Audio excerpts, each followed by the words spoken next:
Hello Pakistan, अस्सलाम वालेकुम, good morning. की हाल है? ठंडी ठार सुबह। ते अज मैं क्या यार ना आप मोहम्मद रिजवान की बैटिंग ते गल कर लईए। मोहम्मद रिजवान बैटिंग करता है पिया बिग बैश के मैच च। ਉਹਦੇ कप्तान साहब बुला लिया,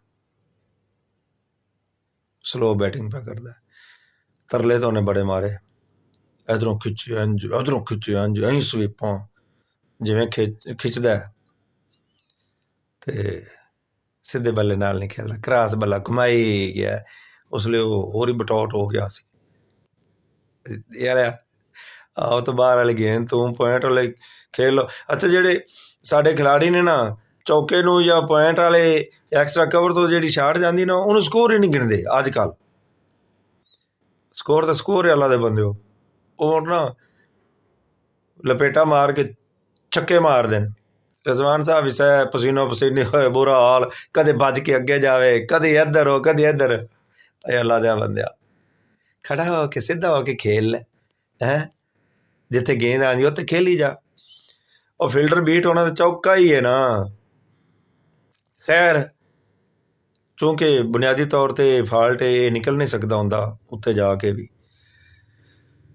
हुण लम्हा फिक्रिया ये है कि पूरी दुनिया का सोशल मीडिया उस कप्तान साहब ते थू थू पिया करता है।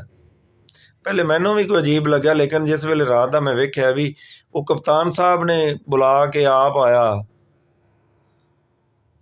उन्हें कहा भी मैं पता नहीं छक्कियां वाली बरमार कर दे सा। 19वीं ओवर 4 या 5 स्कोर बनया, कप्तान साहब एक स्कोर बना दे रन आउट। साडे कप्तान नूं तुसीं पूरी दमाने च गंदियां करने की कोशिश की है। अल्लाह पाक ने तेनों गंदियां करते कढ़िया कोई नहीं, कप्ताना वड्या। लेकिन खिलाड़ी हजरात अपनी टेक्नीक सही करो, खास तौर बल्लेबाजो टेक्नीक सही करो, जिथे गेंद आती उत्थे खेलो। तो खेलो नवाबा तरह मर्दा तरह खेले करो, पूरी शाट खेलो हैं जी। ते रोब नाल खेलिया करो, तरले केड़े। हाँ, गेंद उत्थे नप्पी चाते आजा आजा आजा आजा आप रन आउट या दूसरा रन आउट, ये केड़ी गेम है या तेज शाट हत्थां च खेल ते भज पिया। और नहीं है, पूरा खेले करो। ते मोहम्मद रिजवान, मैं तेरे नाल हाँ, मैं हर रिजवान दे नाल हुंदा। तुसीं जे जा खेलो ना, मैनूं तुहाडे नाल प्यार ही। ते ये काम मेरे नाल भी हो चुका है दोस्तों। 29 तक बड़ा अच्छा टूरनामेंट करवाया जाता सी टे बाल का। असीं फाइनल च पहुंचे होए तो मैं बैटिंग कर रहा जनाब, असीं भी सिंगल डबल ते जोर दिता होया। ग्राउंड बड़ी वड्डी है, गेंद बीट ना होवे ना सिंगल डबल करते जो 10-12 स्कोर बनता है। 2003-4 की गल है, तो उस दौर च बड़ा स्कोर हुंदा सी। चंगी भली मैं बैटिंग करता पाया, पिछों जनाब जी आवाज़ आ गई, जाए रनिंग कर उस्तादां दी। ते मैं आख्या उस्ताद जी रनर आंदा पे। मैं आख्या यार रनर की मैनू तो लोड़ को नहीं होंदी। रनर आ गया जी, मेरा कोई 6 फुट के करीब कद है। रनर जेड़ा ना वो 5 के अंदर बाहर होना जी।